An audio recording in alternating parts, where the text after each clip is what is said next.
Hi everyone, welcome to this session. I'm Madhumita Mantri. I'm a product lead at StarTree.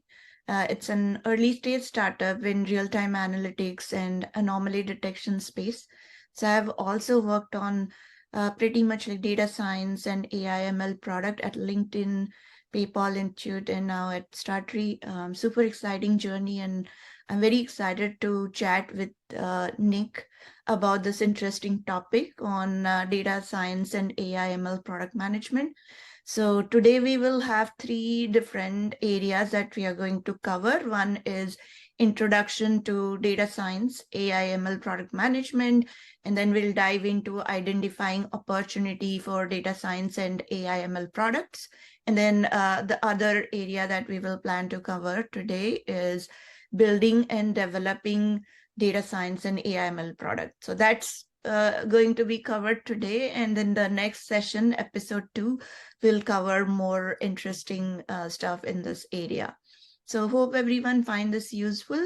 With that, I will kick off the session. And hello, Nick. Thanks for joining the session and spending time with us today. So my first question to you is introduce yourself and something not on your LinkedIn profile, and maybe your career journey, how you got into AI ML product management at Google. Okay, sounds good. First, thanks Madhumita for inviting me, and I think this is my second time to be here. Really glad, have this opportunity, and I really enjoyed last time to be here as well. Yeah, let's start from a little bit myself. I will keep it short, but if anyone has any interest or question, feel free to, try in later. But I'm Nicholas. I used to be engineer, data scientist in my in my early career past.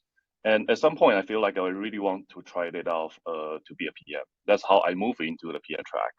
And ever since then, I has been doing the data platform PM at Visa to start with, and then later went to PayPal as the data science PM. And then finally, here at Google, I am a data PM. So as you can see, my whole career track, although I am switching around for different roles, I still pretty much focus on one key thing, which is data. And the data sometimes is more data foundation, sometimes it's more data science applications. So that's really myself. And another thing about me, which is not professional, it's more like interest, is that I am also a car person. So I try to, find the right intersection between software and also like more hardware mechanical thing. That's all about myself. Awesome. Thanks for the introduction, and very exciting journey, and I'm sure you have learned a lot. So let's dive into each of this topic. So the first focus area is introduction to data science and AI ML product management. Who are new to this area, so they can learn from it. So first question is, what is the role of data science and AI ML product manager? In general, you can share, and how is your experience at PayPal Mhm. and now at Google? Yeah, so the question is actually, the way I interpret the product management for machine learning, AI, or data science in general is really fundamentally, people like us are still PM, right? We are still focused on two very high level questions for the company, for the org. The first one is always bring a value to the end user. The second is always trying to make the organization or company sustainable, right? But but again, we all understand there are so many different type of PMs. There are front end PMs, there are back end PMs, there are data PMs, there are mobile PMs, right? If you ask me to find the one type of PM which is more correlated to machine learning AI PMs, I will probably choose API PMs or platform PMs.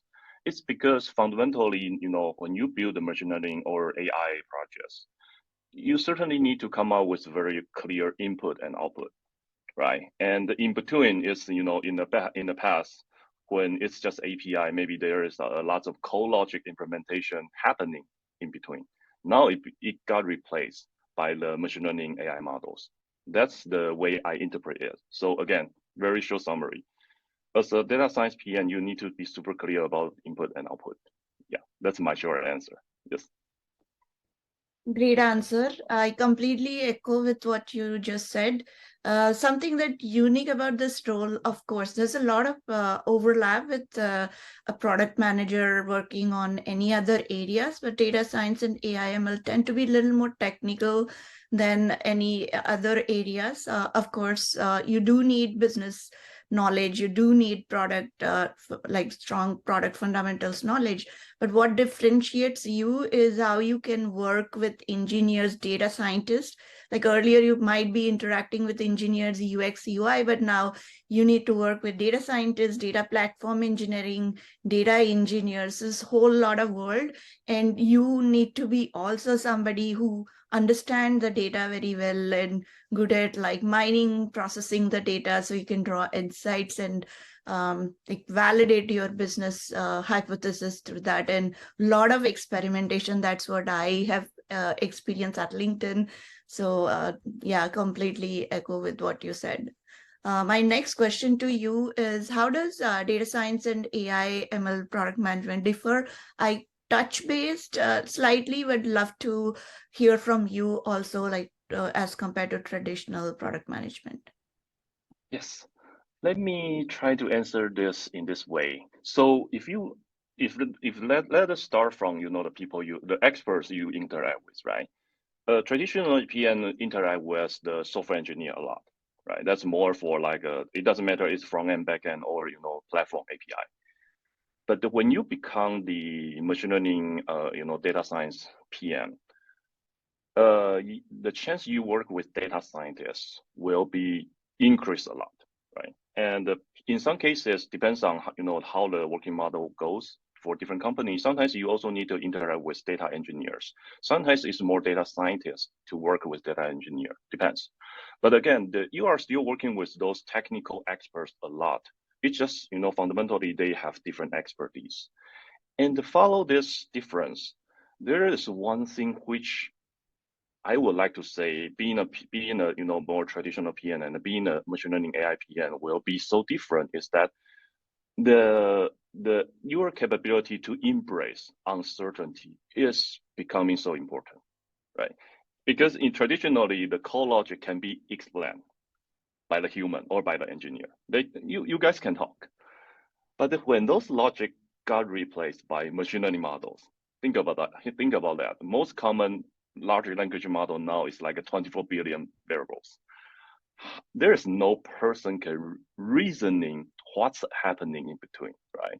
So embrace the uncertainty is very critical, especially when you move from more traditional PM role into machine learning AI role. I think that's certainly something that I want to mention.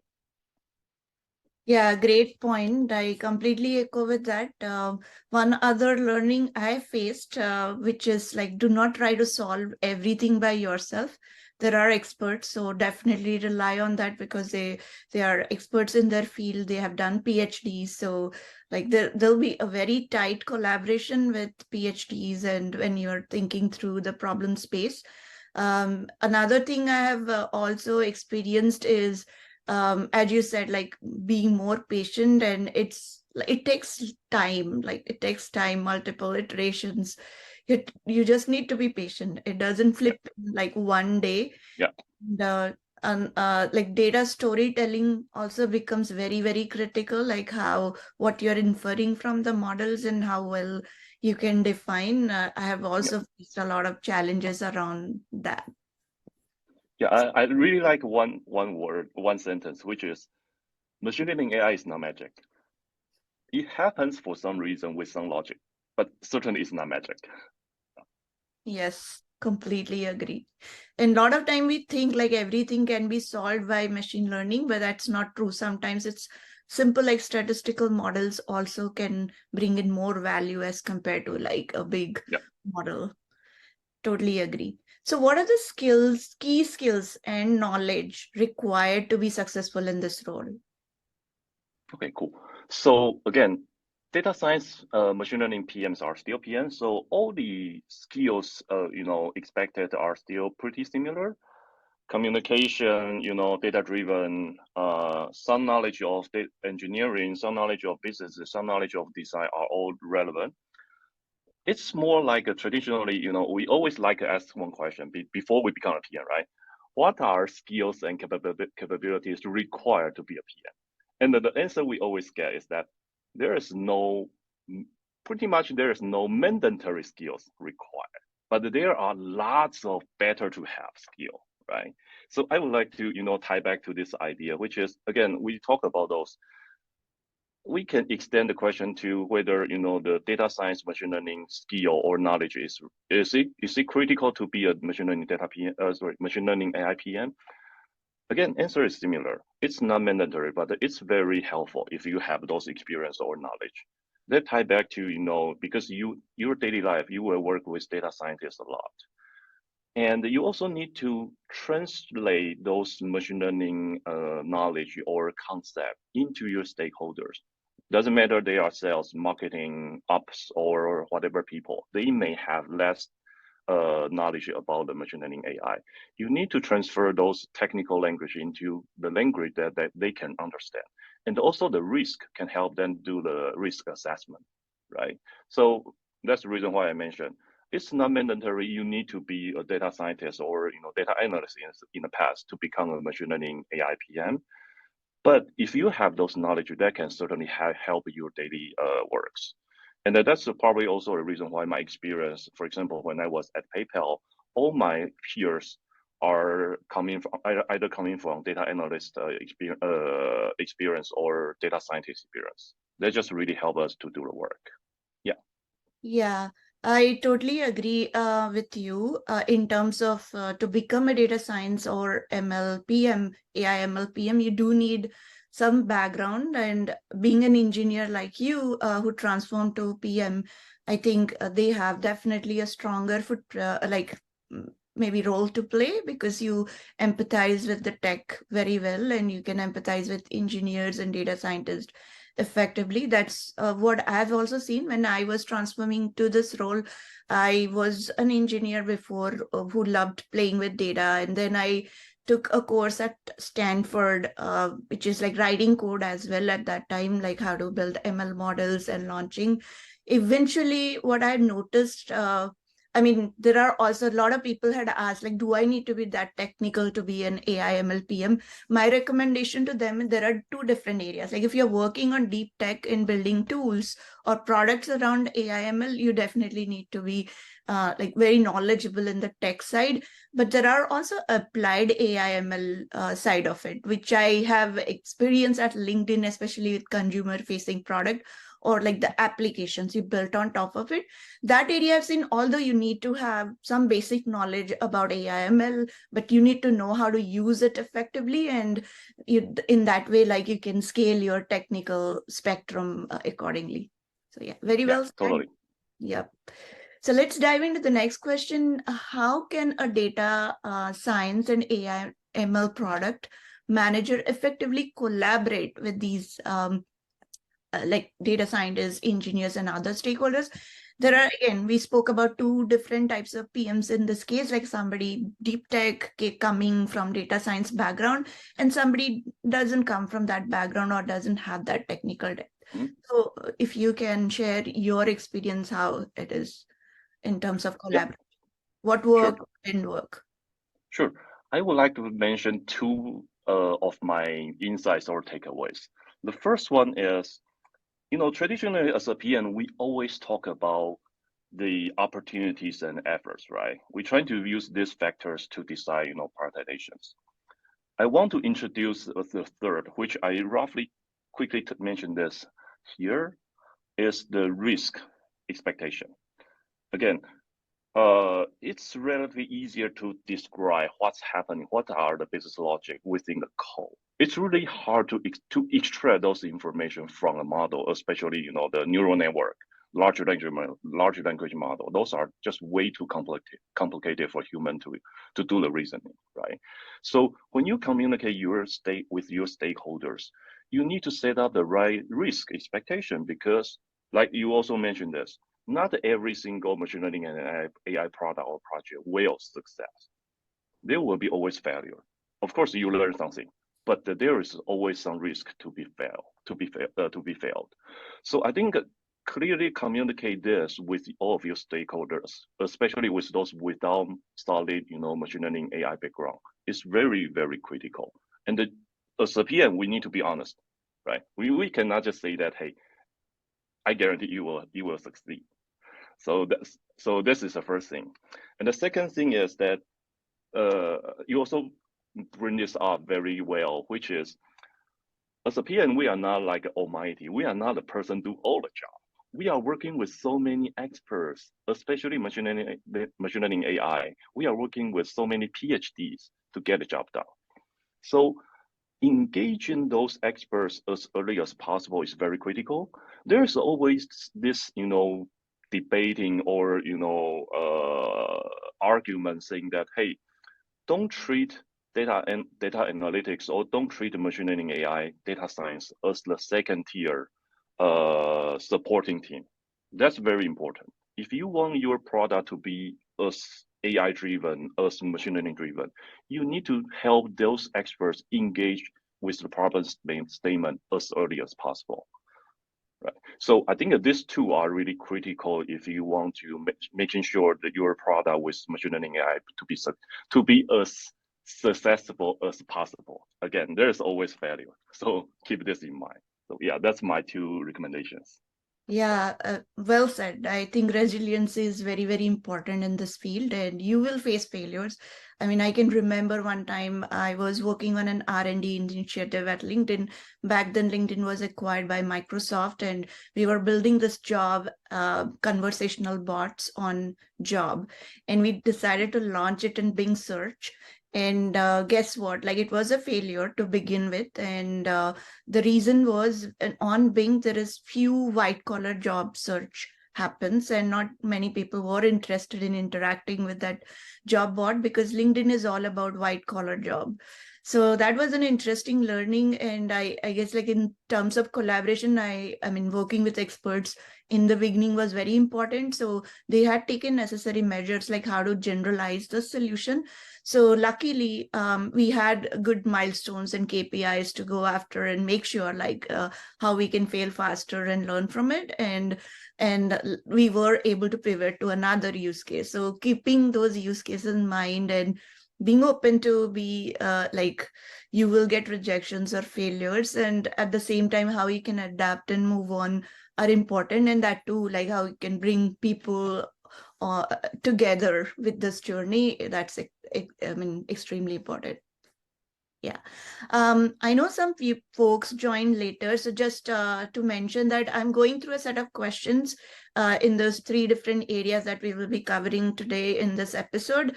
And then towards the end, if we have time, we will go through a couple of questions. Type your questions in the chat. If we run out of time, we will respond to it offline. So with that, my next question before we dive into the other area of identifying opportunity, and is the last question in the section, which is, can you share some examples of successful data science and AI ML products?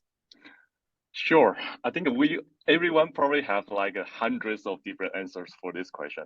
But again, I think I personally like something which can help us to have better productivity. So few things I like really a lot, like image processing. For example, Microsoft has this app called Office Lens, right? So traditionally, when you have this camera app, usually you try to take some picture and make it beautiful. But no, that's not the purpose of Office Lens. Office Lens is trying to help, office workers like us to make some blurred documentation. When you take a picture, it will make it more clear, right? Those are the machine learning applications that I feel I get a lot of benefit as a user. And the same thing for like Google image search, right? Sometimes I saw something, I want to learn more detail, but I don't even know what does it call, right? I just take a picture and the Google image search will find the answer for me and with some description. Those are just examples. I also want to bring up one domain, which traditionally people may not so think of machine learning AI application here, which is the domain that both you and I, are in, the fintech. Within fintech, there are so many, risk-related topic like fraud detection or money laundering, or just even some credit score, credit identification, those things, right? those are actually well-established machine learning AI applications even a decade ago. Again, everything starts from very simple and easy machine learning models, but again, over time it become more and more smart, more and more sophisticated. So I just want to bring this fintech example up, just because most of people don't really realize in the backend there are so many machine learning AI models running to do the processing and to do all the hard work. But again, that this machine learning AI trend has been impact our life for so long. Yeah, that's completely true what you said. Interesting examples. I mean, image processing, the way it has evolved as compared to before. We have now more robust models, and with ChatGPT and Gen AI, we are seeing like deep learning is making a good advancement, especially in content space, right? In processing the content, and we're definitely doing well. And I mean, fraud detection, completely agree. I work on anomaly detection. Of course, it's a completely different area where I'm trying to detect anomalies in business metrics.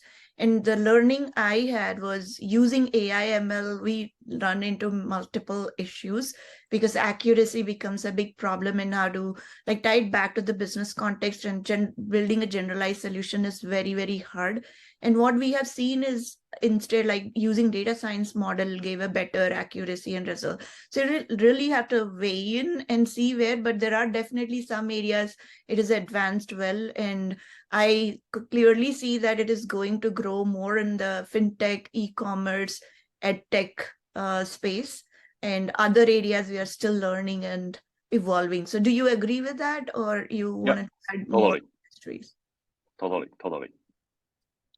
So let's dive into the next session, identifying opportunities for data and AI ML products. We'll spend 10 minutes on this, another 5 minutes on the last section, and then we'll open up for Q&A.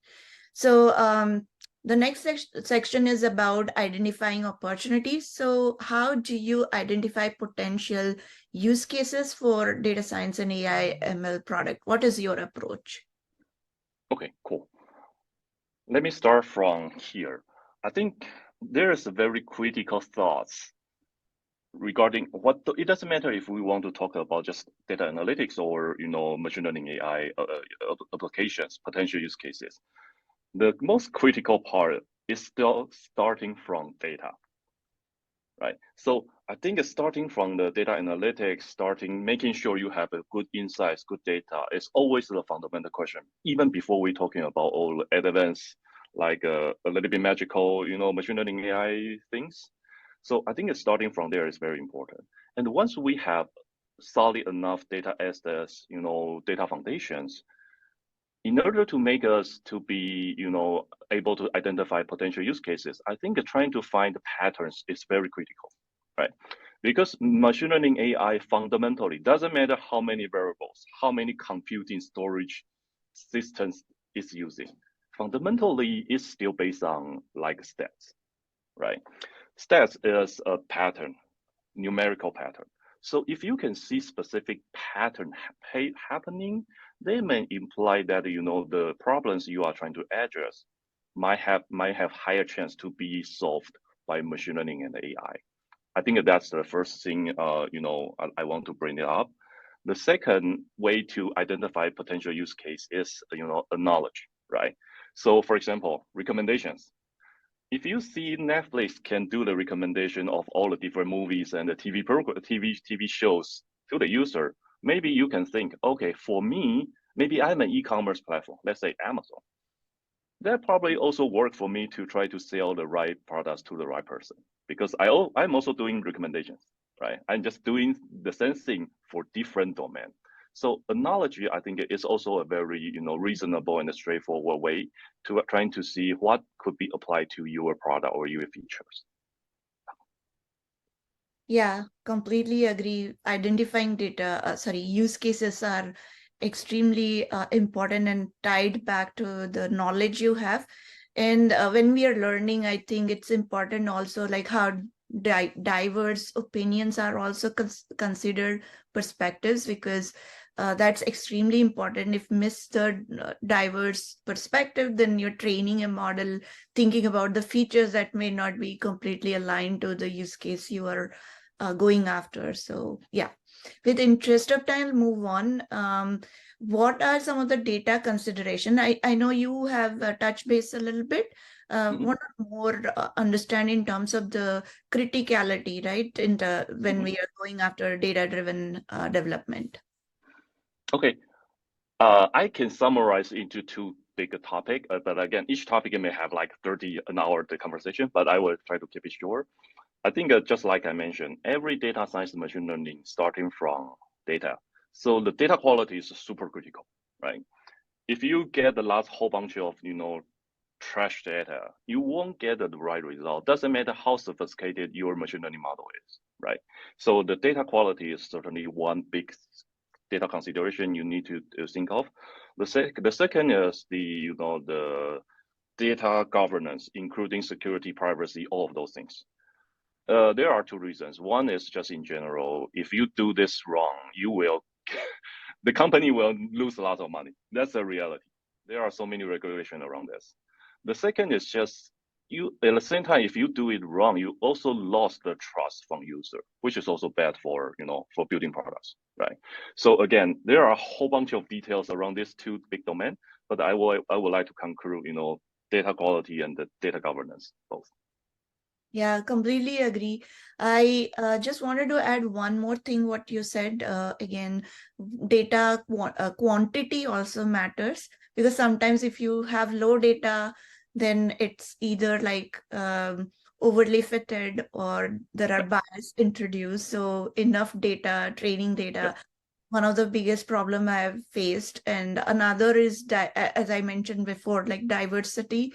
Because sometimes if you train the model, just as an example, like we are doing e-commerce model building, and if the like machine learning training models are trained by male members, then it may not recommend effectively if a female is buying the product. So yeah, completely agree with what you said.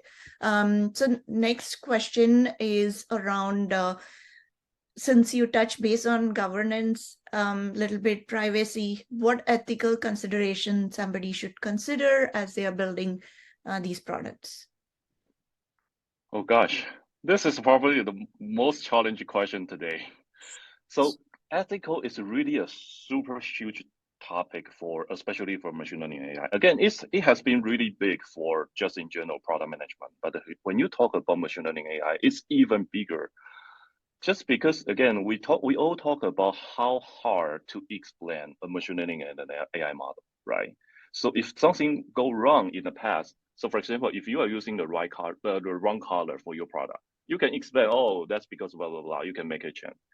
But if the result is coming from the model, then it's really hard for you to explain what's going on in between.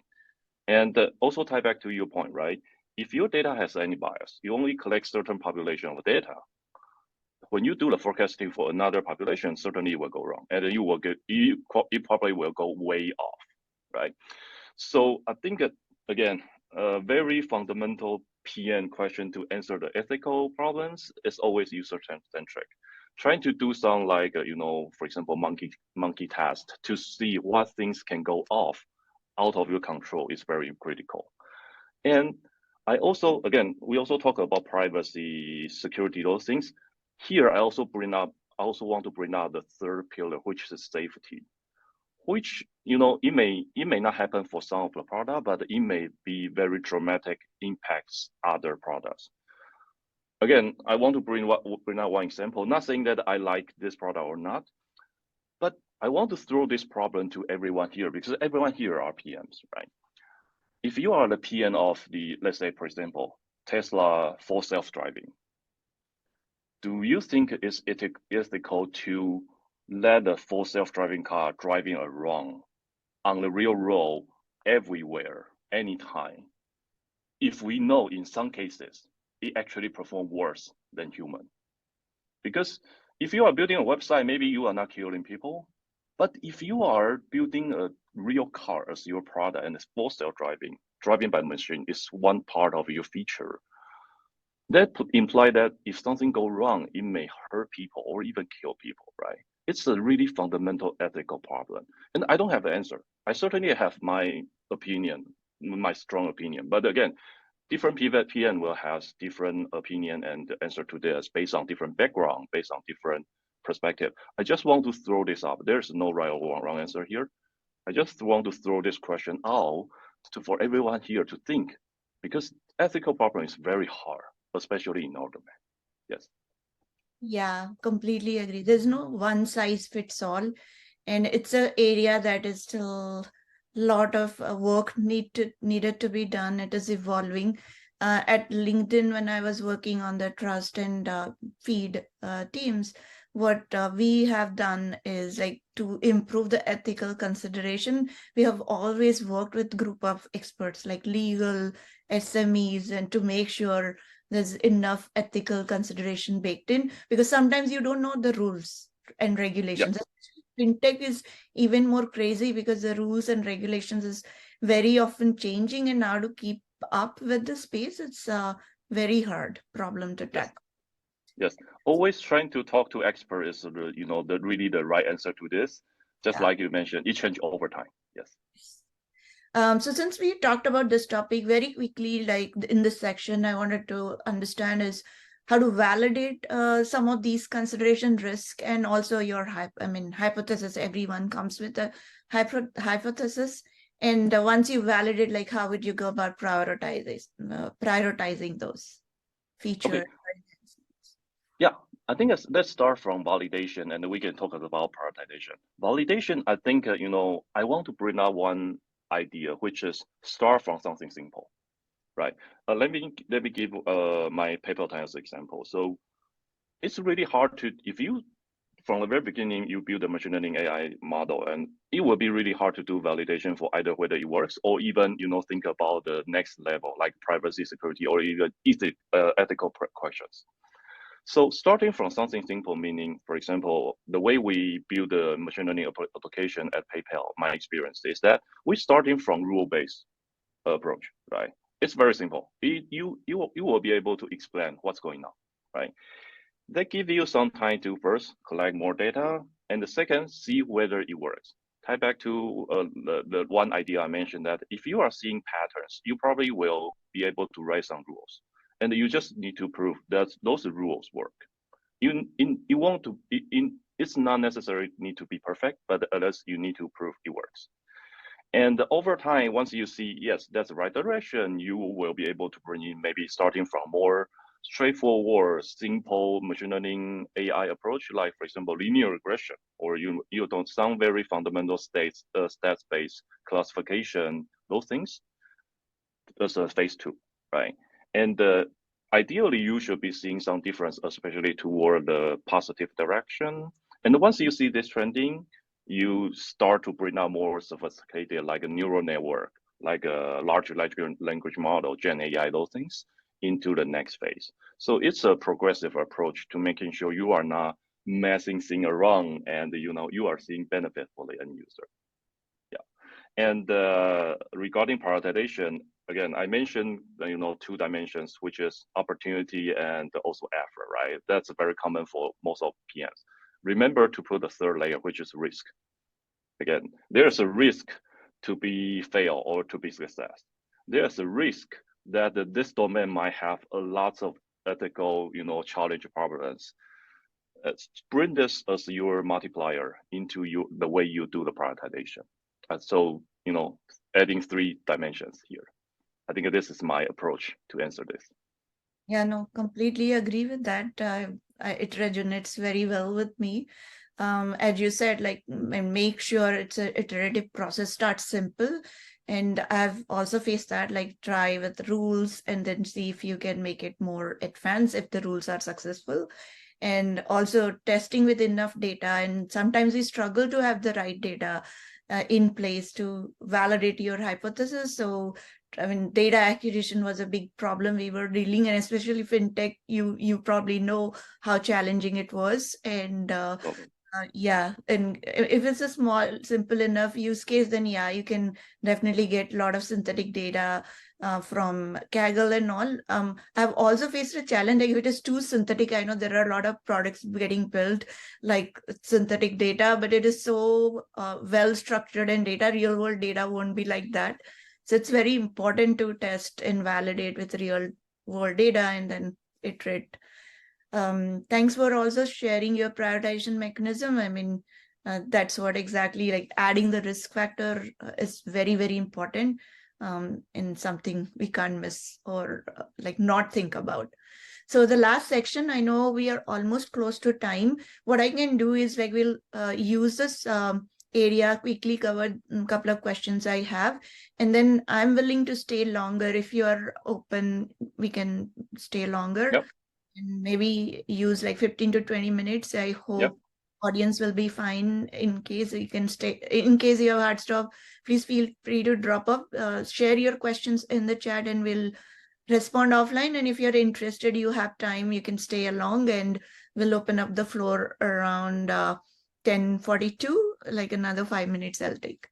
So very quickly, the last section is building and developing data science and AI or ML models. Since we have already spoken about the common challenges, what could be a good thing to dive in is what frameworks, methodologies that people should use to get past of this, like building effective and then effective models and developing it. The second question, some of the best practices and how to measure success. Okay, cool. I think regarding the framework or methodology are actually pretty aligned with the more traditional PM role. But again, I do want to mention a few additional thoughts when you are doing a machine learning AI model. And there might be some topic we already roughly talked a couple minutes before. But again, I try to summarize it. Okay, let me start from something new. I think there is one consideration or one thing you need to keep in mind, which is very critical, but I haven't touched today yet, which is the cost. If you go to search, some, article or research, or some research paper, you can see lots of the analysis that the Gen AI computation might be 10x or even 100x more expensive than the traditional, small scale machine learning model calculation, right? For the same use case. So that brings you a very fundamental question that, as a PM we care about. Make the company and the org sustainable. If you work for nonprofit, that's fine. You don't have to worry about making money monetization, but you still need to making sure that the org is not losing money, right? So cost is so important that I really want to mention this, especially for machine learning and AI. It's just because every single computation is way more expensive than the traditional, the hard-coded logic to run in a program. So this is first thing. The second, we talk this topic a lot today, risk of the failure, risk of violating regulation, risk of being, being biased, being let the user feel offensive. Those things are all very, very critical. And the third thing, I think it's very important that, safety net. I think you also roughly talking about this. Because machine learning is relatively harder to explain and control. Have a set of data which is more like SafeNet, being protected before it's customer facing is also very critical. Thanks for bringing this up. I think that's also very critical. Iterations. We talk about, starting from something simple, starting from rule base, moving to some, machine learning, like easy machine learning AI models, and then, go to all the way goes to the very sophisticated one. It helps us making sure it works, and also making sure our investment works, right?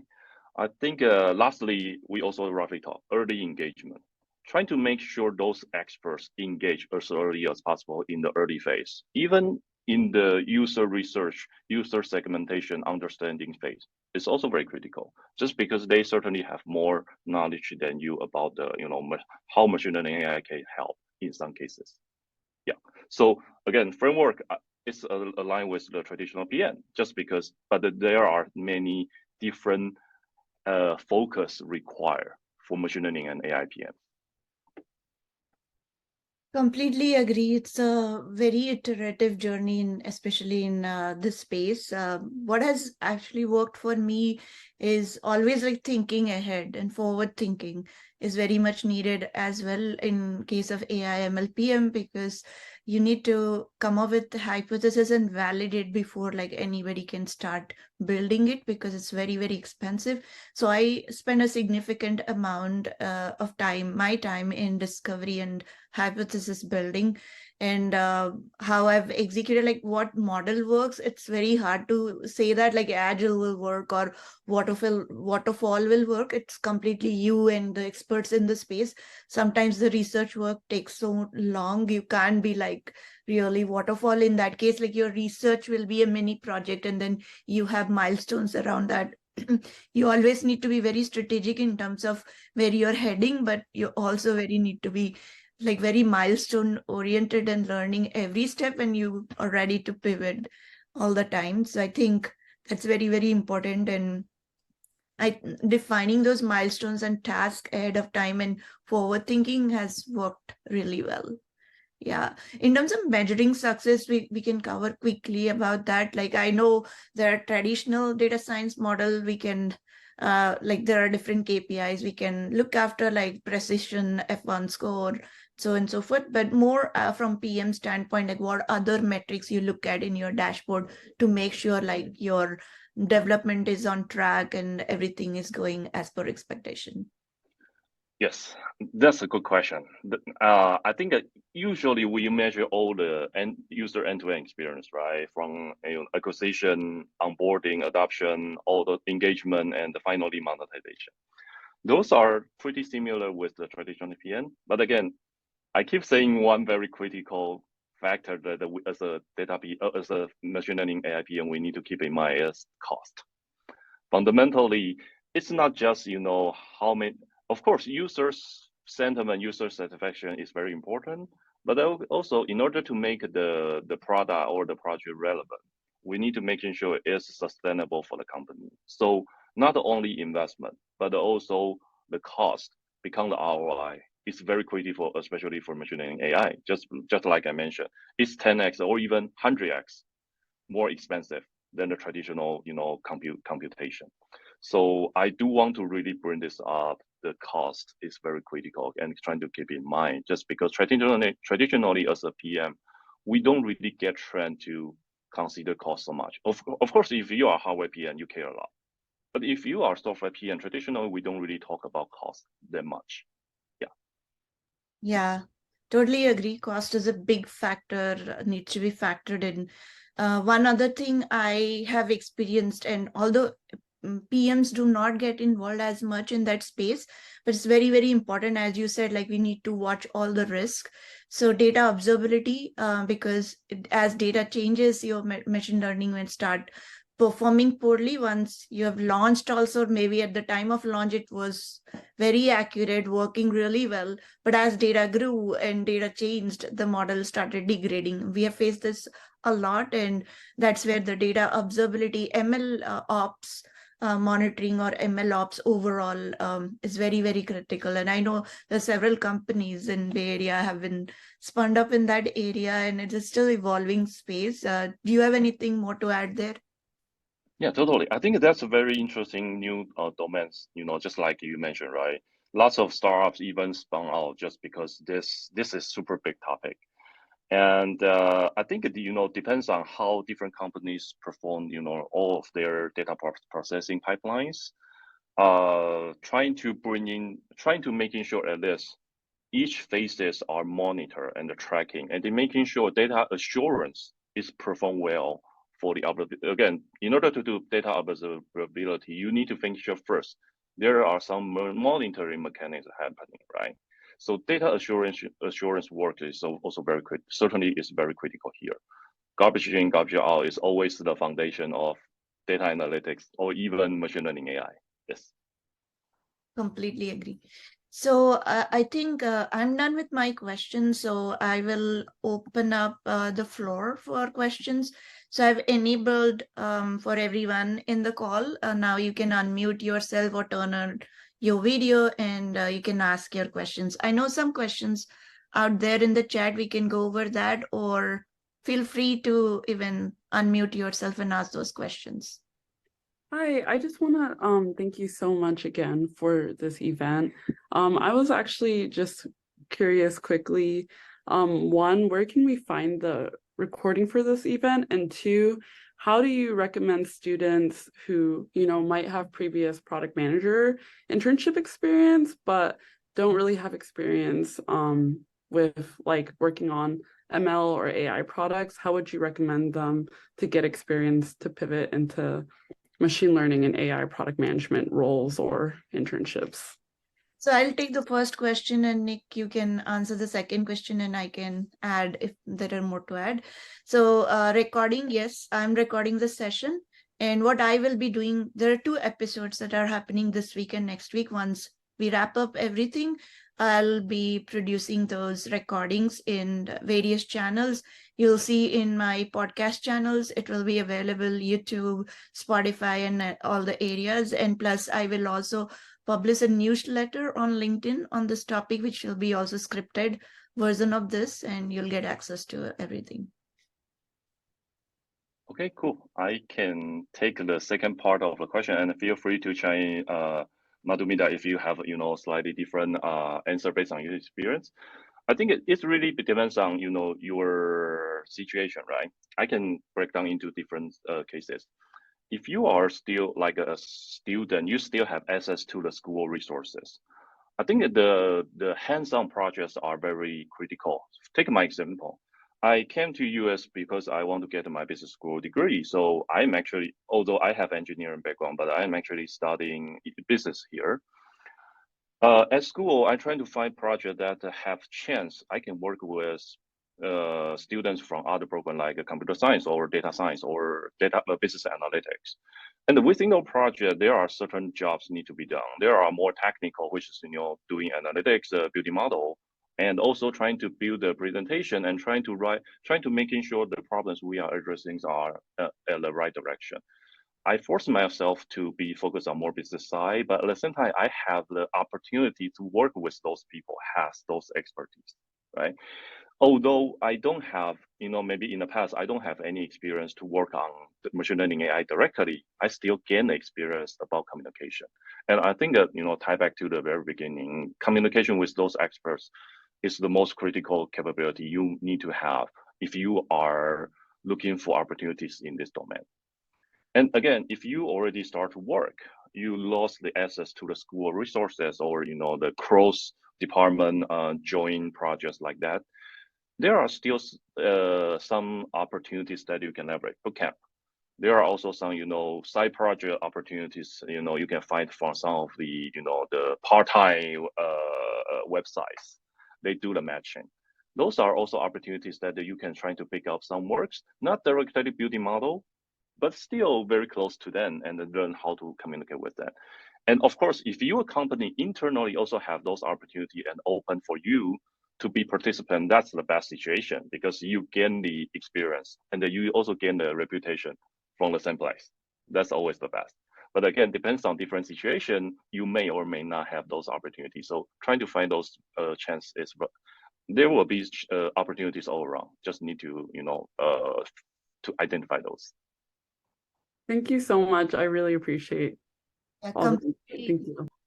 Completely agree with that. I just wanted to add 2 things that has really worked for me when I was new to the space. So I took, as you said, like courses are very important, boot camps are important. I don't remember the course name now, it's a long time back, but Coursera, I took a course. And then after that, there were like they usually let you do some projects of your own. And then you can eventually they evaluate and give feedback. It starts from like the complete experience. Like I did, I think, an AI ML product management course where you will think like a product manager, where you have business case, validate it, and then also you build your model and process it. So at that time I was facing, because I was appearing for different interviews and salary negotiation, and there were not many salary negotiation products out there, like which was AI ML based back then. So I was interested in solving that problem. So I tried to like collect data and do the typical process, and used Google Auto ML at that time. That lets you even PMs to easily like run your model and test and validate. So I built that complete package in the use case. And guess what? Like I could use that completely in one of my interviews, and I got my offer because of just using that case study. So you can do that as well. So that's what one thing I would share, and everything else what Nick said, that +1 to that. That's an amazing story. That's super cool. Thank you so much. And before like I have to hop off this meeting, is there any way I can stay in touch or get connected, like stay connected with both of you? Like you wanted to answer first, how to connect with you? I'm always on LinkedIn. So feel free to drop me any message on LinkedIn. Yes. Okay, I definitely will do. Thank you so much.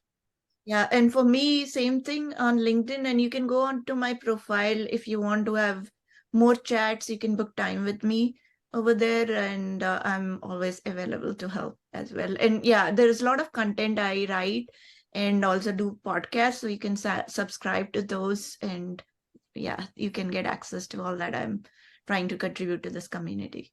Thank you so much. I really appreciate it. I love this event and I learned so much, and it's really helpful not only for seasoned PMs, but for aspiring PMs and students as well. Thank you. I really appreciate it again. Thank you. Let's take another question, or I think we can easily take like 9 more minutes if more questions. So the next one in the chat, if nobody else is unmuting, maybe we can pick it up. Yeah. Go ahead. Hi, my name is Adi, and I'll be joining a new role in a startup, and not a startup, but in a different company within my larger company, I would say, but it's a different team.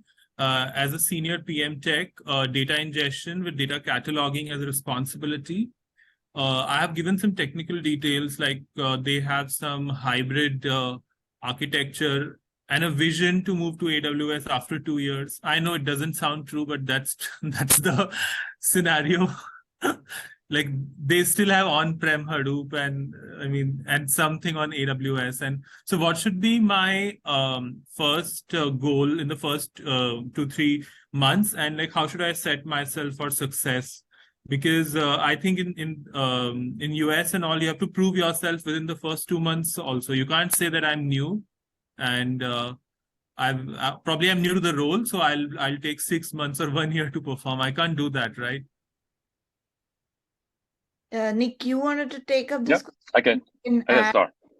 Yeah, I can start. So first, the hybrid storage strategy, I think it's very critical and very relevant. This is more like a FYI, because I still remember before I left PayPal, we were talking about hybrid for strategy for fintech, just because there are so many regulation problems, and hybrid might be the right solution. So to your point, that's very critical domain. So to answer really your question, I think because you mentioned Sorry to interrupt, Nick. Sorry, I'm very sorry. But I just wanted to add one point that data scientists and machine learning scientists will be my customers actually in this role. Okay, cool, no problem. I think especially you mentioned you are joining Amazon and Converse, by the way. I think to join a very big company like this scale, my experience is actually, yes, if if your former peers or boss send you some prepare work trying to study it, but the most critical important thing is actually once you join, asking for the navigation of different orgs, stakeholders, partners, and the eng team, TPM team you are going to work with. It's because, again, PM is not a job that you really get hands dirty and you coding, you do something. Your daily job is actually talking and cooperate with so many different people. And I have to say that as the company getting bigger, the bigger company you join, the higher complexity of organizational correlation, partnership, those things is. So even my time when I joined, Google, I probably spent my first 3 months, I just trying to figure out, okay, what are the right person, what are the right stakeholders, what are the right partners. No, but Google has a different culture. I think probably Madhumita also might agree. Like, I think they give more time for onboarding, but I think I have slightly less time. I have to probably prove myself in first 2 months or something like that. Yeah, sure. Again,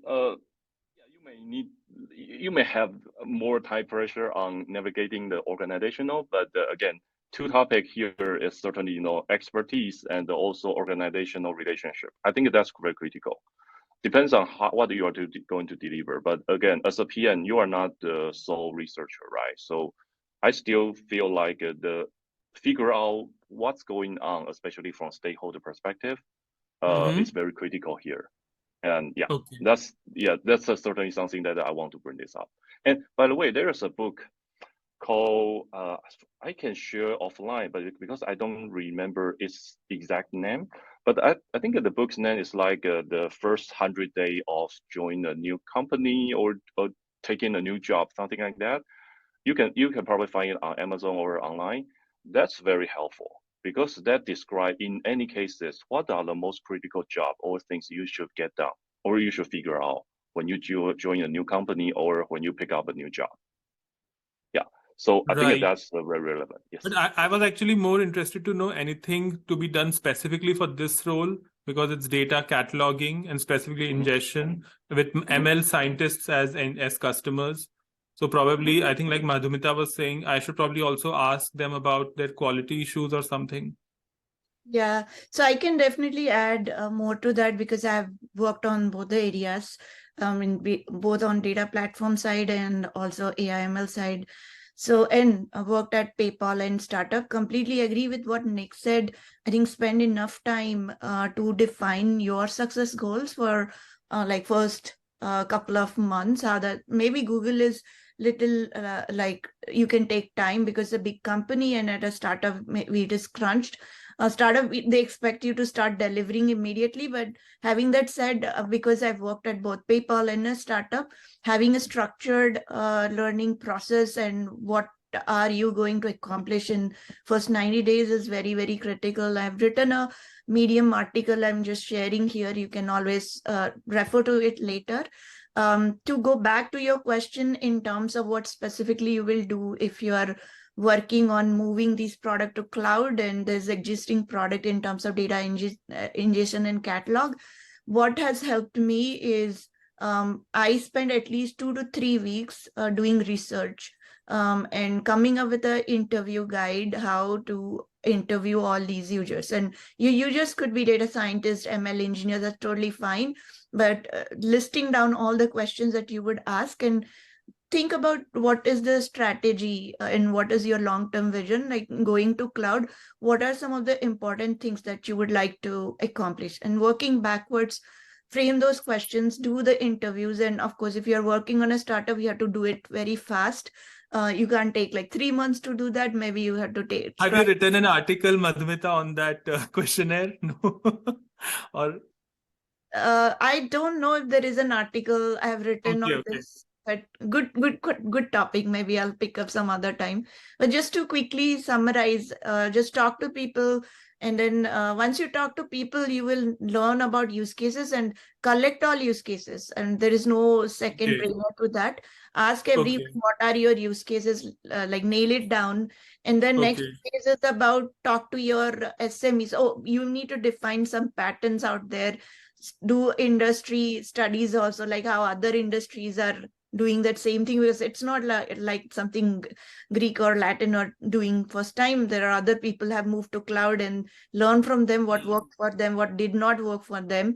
Understand your tech stack and then combining it all. What are the gaps? And then how do you go about closing those gaps? And meet with your architects and experts. That is very, very important. And then also get their opinion, like what they feel important to close, because this is a technology project.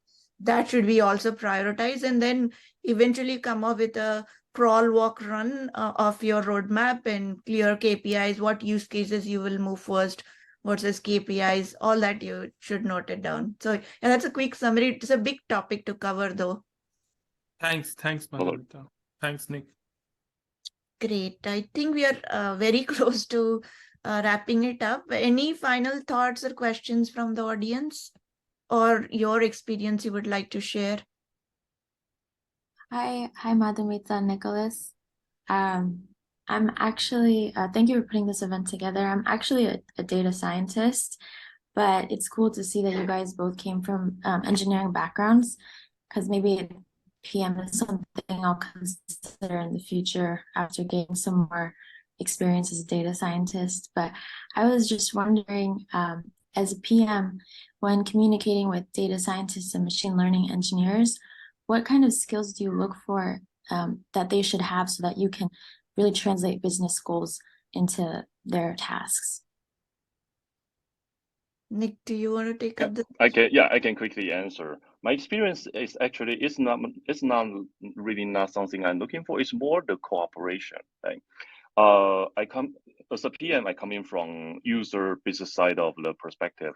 As a data scientist, you come in from the trying to use technology to address problem, trying to make this transformation or translation smooth is the goal for both of us. So it's more like a cooperation. And that's also a reason why I like to involve data scientists into the conversation, the problem statement as early as possible. Because I certainly don't want to give the right problem statement and give the right expectation of, what technology can do. And then later I figure out, okay, I screw. I need to go back to my stakeholder to say, hey, I screw up. That's not a rule. It's not possible, right? So I think that's the reason why I bring this up, that early engagement as much as possible is really critical based on my experience. Yeah, I completely agree with that. In terms of if you're looking for skill building, I think any PM core skills, like if you're an engineer and transforming, I've done that transformation myself. And of course, if you're intentional PM, a lot of people land in PM unintentionally. But if you're intentional PM, definitely you can take courses like product school to get your fundamentals strong. And after that, I highly recommend doing some business course. Doesn't need to be MBA, but maybe Kobe at Berkeley has, or there are a bunch of other programs out there just to understand the business angle. And then as a PM, what the core traits to be built is leadership skills are very much important, communication, as Nick was mentioning earlier, and also creativity. That's very, very important, and you have to work on it. You don't get it over one day. And negotiation, also influence without authority. You're working with like a lot of stakeholders, and how to influence to get your project done or a product done. It's not a simple game, and these are some of the things that you may start thinking in addition to everything else you are doing. Thank you, guys. And I hope we can connect. Yes, on LinkedIn. Totally. Definitely. With Thank that, thank you. If folks have more questions, feel free to reach out on LinkedIn. We are always available to answer your questions. Our next episode is next Friday, so tune in if you're interested to join. That highly recommend. There are other areas that we will be covering in that, and maybe we will be going through some industry use cases and talk about some of the examples. Thanks a lot, Nick. Your time was very valuable in sharing your journey at PayPal and Google.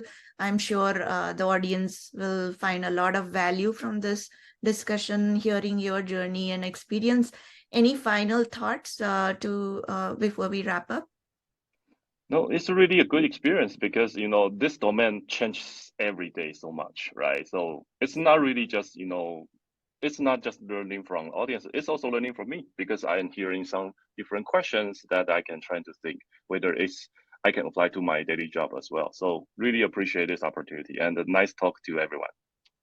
Same here. Thank you everyone for joining and staying through the session. We'll tune in again next Friday. If you're joining back, great. Otherwise, you can follow us, and I'll be sharing those recording and newsletter. Thank you.